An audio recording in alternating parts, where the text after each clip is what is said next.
On the night the girls died, the air in North Austin held that thin winter stillness that makes every small sound feel amplified. The hum of traffic on Burnett Road, the metallic clatter of a closing gate somewhere behind a strip mall, the fluorescent buzz of a yogurt shop that would soon become a tomb. Inside the shop, everything was sugar-colored and ordinary. Paper cups stacked like small towers, sprinkle trays half-full, a chalkboard menu listing flavors that sounded like promises. Butter pecan, strawberry swirl, cookies and cream. And 4 girls who were still laughing. Jennifer was the one who checked the clock first. She always did. She liked structure, liked knowing when things began and ended. At 16, she had already learned to manage the chaos in her house by turning herself into a schedule. 10 minutes, she said, tying off a trash bag. Amy rolled her eyes. You say that every night. That's because every night you drag it out. Eliza was on the phone in the back, whispering to her boyfriend, the cord stretched taut like a secret trying to escape. Sarah stood by the counter, carefully aligning the cash drawer, the coins making a delicate metallic rhythm.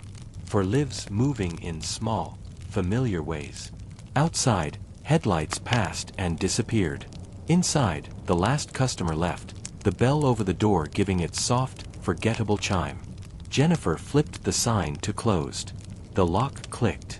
It was a small sound. It would later be described in court as the moment the world sealed shut.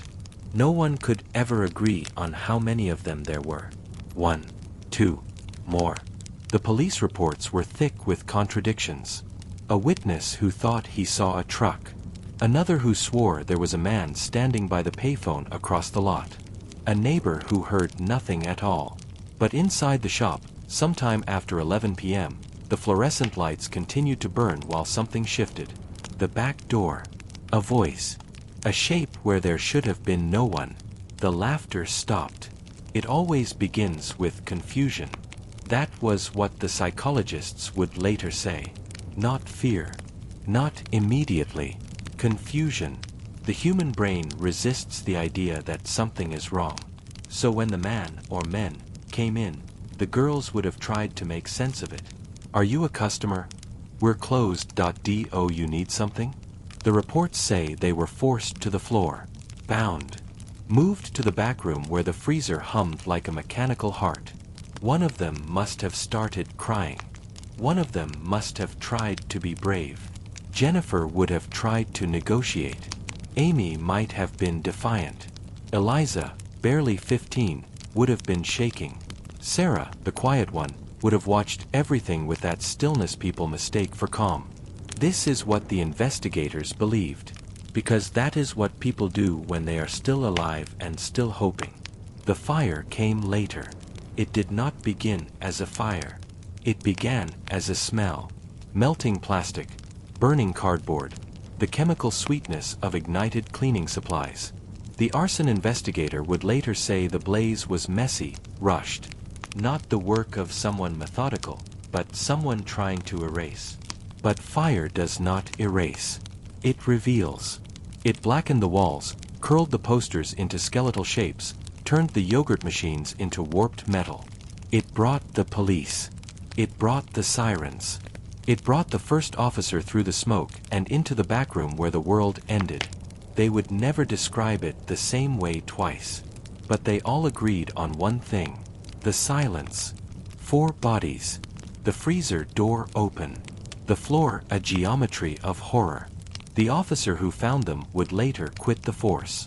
Another would develop a drinking problem. One never entered a restaurant kitchen again. Because freezers are not supposed to hold the dead. In Austin, the news moved like a shockwave. Parents who had let their daughters take night jobs suddenly stood in their bedrooms watching them sleep. The yogurt shop became a shrine before the sun rose. Flowers, notes, photographs of 4 girls smiling in school portraits that now looked like ghosts pretending to be alive.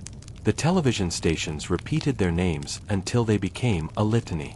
Jennifer, Amy, Eliza, Sarah. The city wanted a monster. The city needed a face. The detectives worked in a fluorescent haze that mirrored the shop. They walked the scene again and again, measured distances, reconstructed timelines. listened to the same interview tapes until the voices began to sound unreal.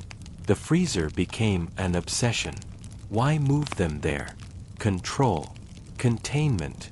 A symbolic act. Or just a place. The cash drawer had been emptied, but it was not a robbery. Not really. Robberies end quickly. This had taken time. Time is what made it personal. Years later, the confessions would come. Teenage boys. Names that did not feel large enough to hold the crime. They spoke in small rooms with tape recorders running, their voices thin and uncertain. Yes, we were there. No, I didn't do that, he did it, I only watched, I was outside. The detectives listened.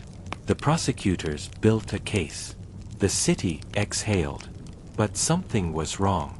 The stories shifted. Details didn't match. Facts bent. Memory became a swamp. The mothers did not care about the legal inconsistencies.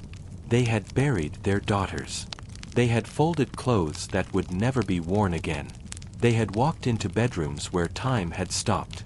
One kept her daughter's voice on an answering machine for years, afraid the tape would degrade into silence. Another slept with the lights on. Another stopped celebrating Christmas. They sat in courtrooms and stared at boys who had grown into men and tried to see monsters in their faces. Sometimes they did. Sometimes they saw only fear. And that was worse. Journalists began to look closer. Not at the crime. At the case. The interrogations. The way the confessions had been shaped. The missing physical evidence. The timeline that refused to behave. The public wanted closure. The truth refused to cooperate. And the most disturbing possibility emerged. What if the people in prison didn't do it? What if the real story had never been told? This is what made the case rot from the inside. Not the brutality. Not the fire.